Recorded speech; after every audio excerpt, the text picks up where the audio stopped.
Assalamualaikum warahmatullahi wabarakatuh. Kembali lagi di channel Kisah Seram. Buat kalian yang baru gabung di channel ini, saya ingatkan untuk subscribe channel ini dan nyalakan tombol notifikasinya agar kalian tidak ketinggalan cerita-cerita terbaru dari channel ini. Masih di judul cerita yang sama, di cerita Kisah Rumah Horor. Pada episode sebelumnya, saya menyuruh Pak Indra, saya memaksanya Pak Indra agar mengusir jin yang ada di dalam tubuh saya. Beliau pun menyetujuinya. Saat itu juga di rumah itu, Pak Indra membacakan doa-doa dalam kondisi saya yang tersadar. Saya mendengarkan semuanya secara seksama. Ucapan doa-doanya mengalir ke dalam telinga saya. Ya ampun, saya ingin memberontak. Saya tidak tahan dengan suara Pak Indra. Saya merasa marah. Saya ingin berteriak. Saya tidak ingat apa-apa. Saat saya tersadar, Pak Indra masih di sebelah saya. Badan saya terasa lelah sekali. Saya tersadar bahwa saat itu kaki saya terasa lebih ringan dari sebelum-sebelumnya. Saya menanyakan apa yang terjadi. Beliau berkata, saya meronta-ronta hingga akhirnya keluar suara orang lain dari mulut saya. Suara makhluk lain, suara perempuan. Ya Tuhan. Tapi Pak Indra berkata kalau itu bukan dia, bukan jin yang ada di mimpi saya. Saat saya berbicara dengan suara lain, Pak Indra mencoba berkomunikasi. Ternyata jin itu adalah jin lain, jin yang berasal dari rumah saya. Jin itu mengikuti saya karena dia suka dengan saya. Saya sempat tidak ingin melanjutkan pembicaraan itu, tapi saya harus mengetahuinya. Jin itu mengaku dia suka dengan saya. Dia selama ini menemani setiap kegiatan saya dan berusaha agar saya tidak disukai oleh orang-orang. Jin itu mengatakan bahwa dia sudah lama sekali berada di dekat saya. Dia mengatakan bahwa selama ini dia sering mengerahkan seluruh tenaganya agar bisa menampakkan wujudnya. Dia menampakkan wujudnya sebagai sosok anak kecil. Karena dulu saat pertama kali dia melihat saya masih kecil. Dia mengaku tidak ingin mencelakakan saya. Yang juga jin itu suka dengan saya. Pernah mengambil alih posisinya. Tapi jin itu lebih jahat dan lebih kotor darinya. Dia juga mengaku bahwa saya pernah benar-benar bersih dari kehadiran jin di dekat saya saat dulu. Pak Indra pernah mengusir mereka dari saya, bahkan dari rumah itu. Tapi karena jiwa saya yang lemah, mereka semua berhasil menerobos dan kembali mengusik saya. Dia kembali memasuki saya sebelum jin lain yang melakukannya. Semenjak itu pula dia tidak pernah lagi mencoba berkomunikasi dengan saya, membuat saya berbicara-bicara sendiri agar saya tidak sadar akan kehadirannya. Pak Indra juga bertanya kenapa harus saya. Jin itu menjawab bahwa sejak awal kehadiran saya di tempat mereka, rumah itu semua jin di situ sudah mengincar saya karena ada lubang di batin saya yang bisa mereka masuki. Jika menelaah bagian itu, mungkin maksud dari lubang itu adalah celah yang pernah Pak Indra katakan.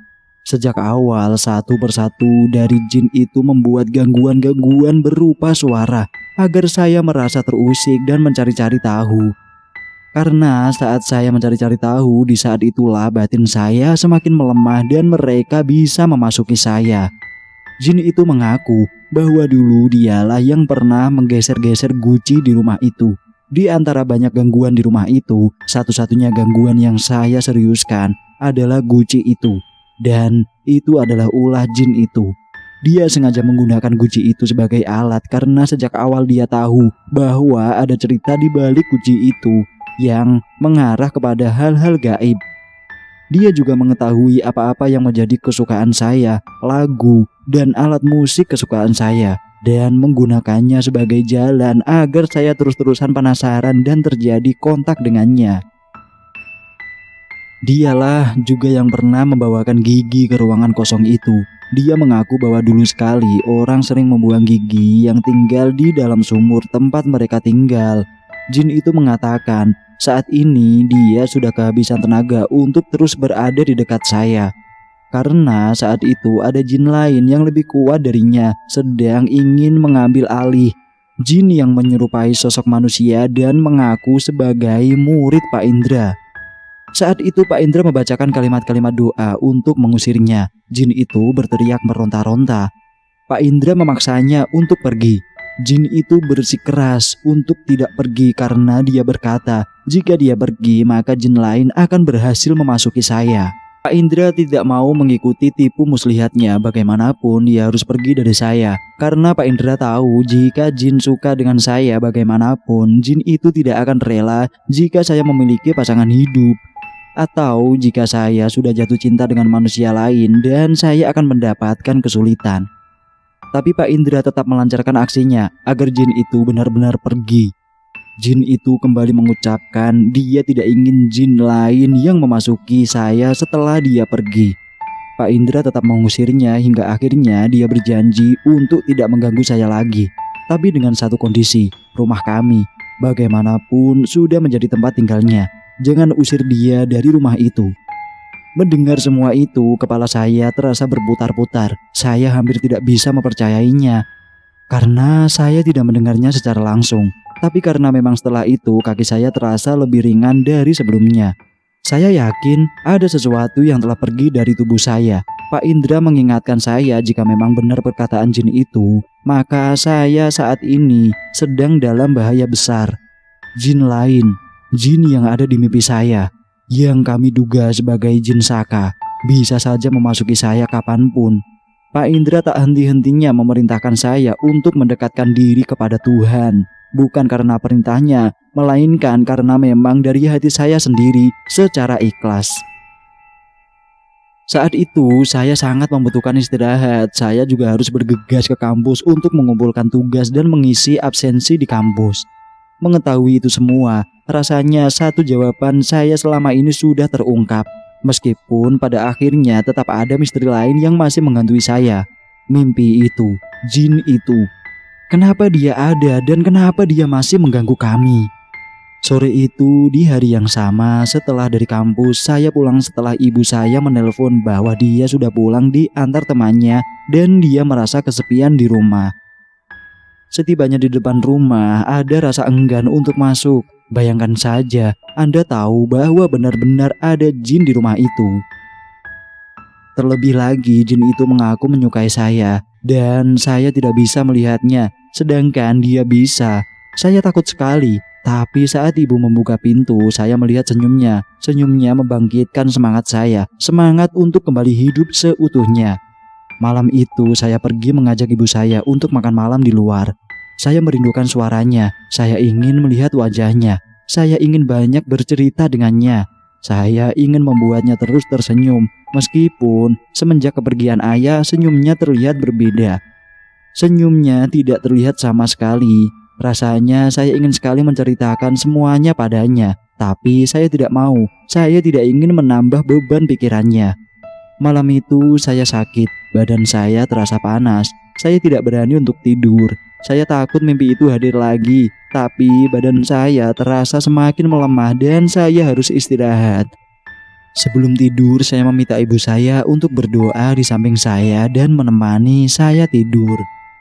Saya terlelap ditemani lantunan doa dari ibu. Saya tidak bermimpi apapun. Benar saja keesokan harinya badan saya terasa sangat lemah.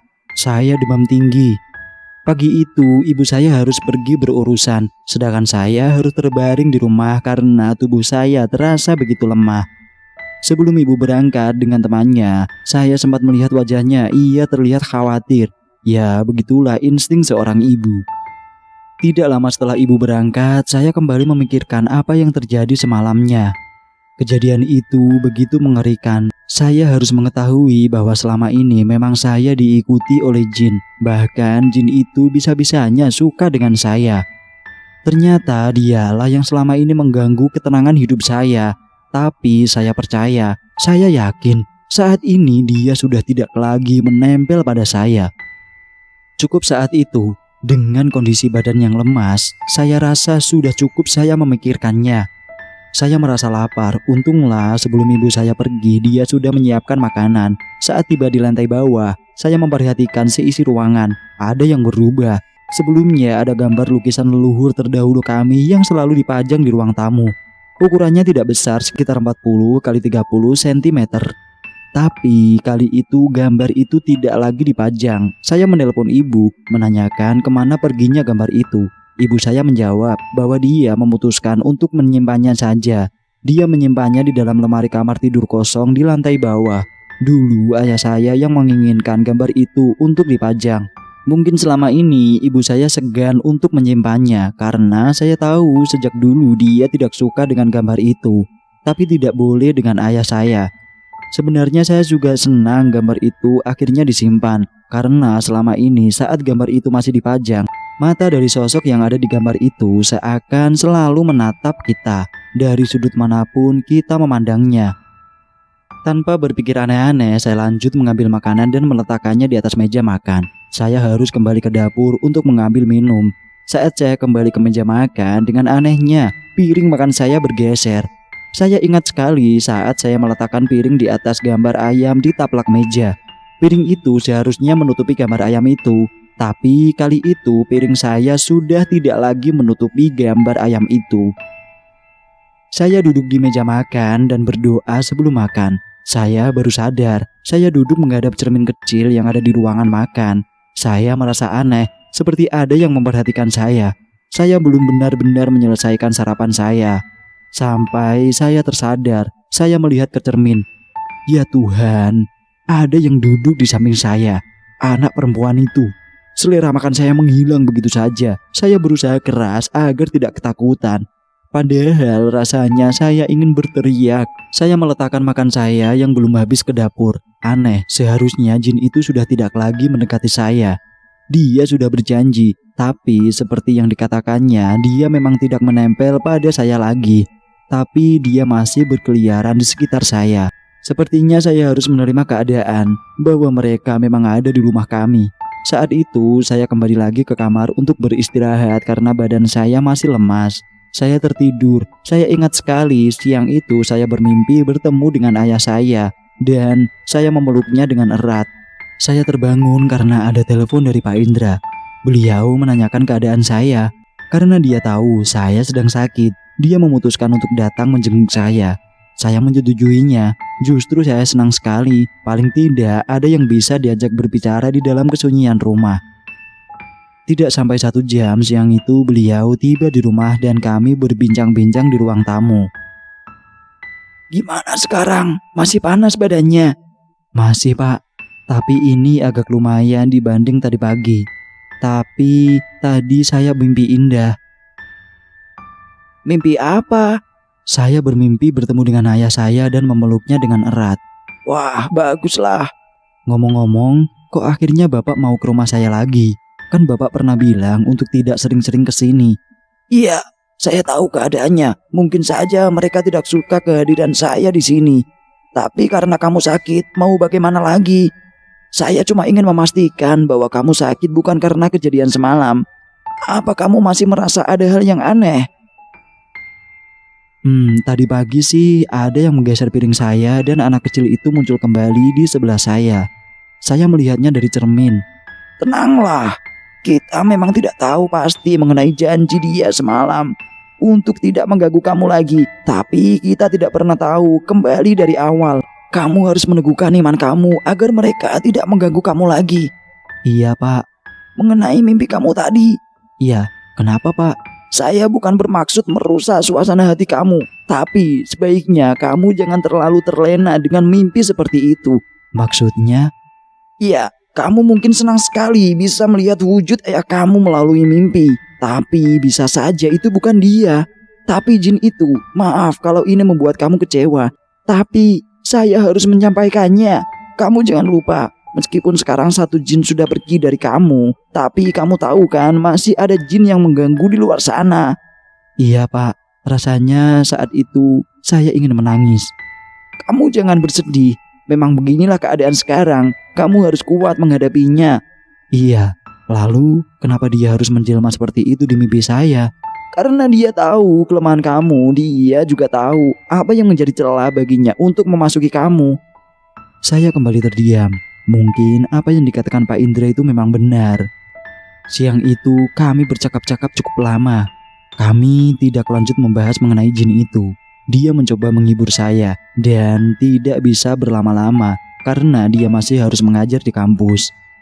Saya lupa menyebutkan bahwa dia juga seorang dosen di salah satu universitas swasta di kota kami. Setelah Pak Indra pergi meninggalkan saya harus kembali ke kamar. Tapi saya tidak bisa tertidur lagi. Akhirnya hari itu saya hanya menyibukkan diri dengan internet di rumah. Sampai akhirnya ibu saya pulang. Ibu saya pulang membawakan obat dan makanan kesukaan saya. Saat itu saya kembali lapar. Tentu saja, karena sebelumnya saya kehilangan selera makan sebelum saya benar-benar menyelesaikannya. Saya berjalan menuju dapur untuk mengambil piring. Ya ampun, saya melihat piring bekas tadi pagi. Piring itu kosong. Seharusnya ada makanan di atas piring itu, karena saya tidak menghabiskan makanan itu. Saya kembali teringat sesuatu yang saya ketahui dari buku yang pernah saya baca dulu. Jin senang dengan makanan sisa manusia. Tapi saya sudah mengetahuinya. Saya sudah tahu bahwa memang ada kehadiran mereka di rumah ini. Saya harus menerima keadaan itu. Tinggallah kami sebagai manusia yang tinggal di rumah itu untuk tidak mengusik dunia mereka, karena dimanapun kita berada, mereka pasti ada. Malam itu badan saya semakin melemah, badan saya terasa semakin panas. Setelah saya meminum obat, saya memutuskan untuk tidur lebih cepat. Saya ingat sekali, malam itu saya bermimpi, bersambung dengan mimpi saya tadi siang. Saya masih dalam keadaan memeluk seseorang, tapi kali itu saya langsung melepaskan pelukannya dan mendorongnya. Ya Tuhan, di dalam mimpi itu, sosok yang saya peluk bukanlah ayah saya. Dia adalah jin itu. Dia marah berteriak. Sosok itu kemudian mendekati saya dan berbisik. Dia mengatakan bahwa saya harus menjauh dari Pak Indra. Saya tidak boleh percaya perkataan Pak Indra. Saya harus percaya padanya. Dia juga menyampaikan bahwa bagaimanapun sudah takdirnya bahwa dia akan menemani saya. Saya terbangun dalam kondisi tercekik. Saya kesulitan bernafas, saya terbatuk-batuk bahkan sampai mengeluarkan air mata. Ibu saya mendengarnya dan langsung menghampiri saya. Saat itu rasanya saya hampir mati karena kehabisan nafas. Tapi setelah ibu saya membacakan doa-doa, rambut saya serasa ditarik, kemudian rasa sesak itu hilang begitu saja. Dalam keadaan kembali terbaring lemas, saya melihat ibu sedang memperhatikan saya. Dia kemudian mengelus kepala saya. Saya bertanya padanya, kenapa ibu langsung membacakan doa-doa bukan memukul-mukul punggung saya seperti yang biasanya orang lakukan saat ada yang tersedak. Beliau menjawab bahwa dia tahu ada yang lain dengan sakit saya kali ini. Dia mengakuinya. Dia mengatakan bahwa dia adalah seorang ibu saya, orang yang punya perasaan yang begitu kuat terhadap anaknya. Dia mengaku bahwa ada yang aneh saat dia membacakan doa-doa sebelum saya tidur di malam sebelumnya. Dan saya sakit di hari esoknya. Saya kemudian bertanya, apa yang aneh itu? Tapi dia tidak menjawab banyak. Dia hanya khawatir kalau saya diganggu jin. Karena dia juga percaya dengan hal itu. Dia juga mengaku bahwa saya terlihat sangat berubah semenjak kepergian ayah. Saya memeluk ibu dengan eratnya. Dia kemudian kembali mengelus-elus kepala saya hingga saya tertidur. Saat itu pula dia terus membacakan doa-doa di samping saya. 2 hari kemudian saya sudah sembuh total. Setelah menjalani hari-hari yang berat dalam keadaan badan sakit, akhirnya saya merasa kembali bugar dan saya sudah bisa kembali beraktivitas. Sudah beberapa bulan setelah hari itu. Selama itu pula saya menyadari ada yang berubah dari diri saya. Saya menjadi lebih percaya diri dari biasanya. Biasanya saya tidak percaya diri untuk bertemu orang baru. Saya tidak percaya diri untuk bersosialisasi dengan orang-orang. Tapi itu semua tidak lagi terjadi. Saya banyak memiliki teman-teman baru dimanapun saya berada. Entah kenapa sepertinya saat itu saya lebih dipercaya orang-orang. Apapun yang saya katakan pasti dihargai oleh mereka. Di sisi lain, saya justru menjadi cenderung apatis dan tidak suka dikritik. Saya tidak suka setiap kali ada orang yang mengeluh tingkah saya. Saya juga lebih temperamental dari sebelumnya. Saya bisa merasa marah dengan cepat dan merasa tenang dengan seketika pula. Teman-teman lama saya juga ada yang menyadari perubahan itu. Ada salah seorang dari mereka yang mengatakan bahwa saya terlihat berubah. Tapi di balik rasa percaya diri itu ada keanehan lain yang saya alami. Saya tidak suka melihat cermin. Saya selalu menghindari cermin. Dimanapun saya berada, setiap kali saya berjalan berpapasan dengan cermin, pasti saya menunduk. Jika saya tidur, saya pasti terbangun dalam kondisi sudah merapat ke paling sisi pinggir kasur. Kalau saya berbahan di tengah-tengah kasur, pasti saya merasa sulit tidur, padahal mata saya sudah terasa ngantuk berat. Jikapun saya bisa tertidur dalam posisi tengah kasur, pasti selalu terbangun di pinggir kasur. Namun jika sejak awal saya sudah merebahkan badan di posisi pinggir kasur, saya tidak pernah kesulitan untuk tidur. Hal yang aneh lainnya adalah saya sering menemukan uban rambut putih yang panjang di kasur saat saya bangun tidur. Tidak hanya saat bangun tidur, di saat saya mandi, saya sering menemukan rambut itu mengalir di lantai dan tersangkut di kisi-kisi lubang pembuangan. Padahal ibu saya rambutnya tidak sepanjang itu, apalagi saya sendiri. Apa yang terjadi dengan saya saat ini? Bersambung. Terima kasih sudah mendengarkan ceritanya. Jangan lupa subscribe dan nyalakan tombol notifikasinya agar kalian bisa melanjutkan kelanjutan cerita dari rumah horor ini. Dan buat kalian yang ingin mendengarkannya, kalian bisa cek di playlist. Kami sudah menyiapkannya di sana. Sampai jumpa di lain kesempatan. Assalamualaikum warahmatullahi wabarakatuh.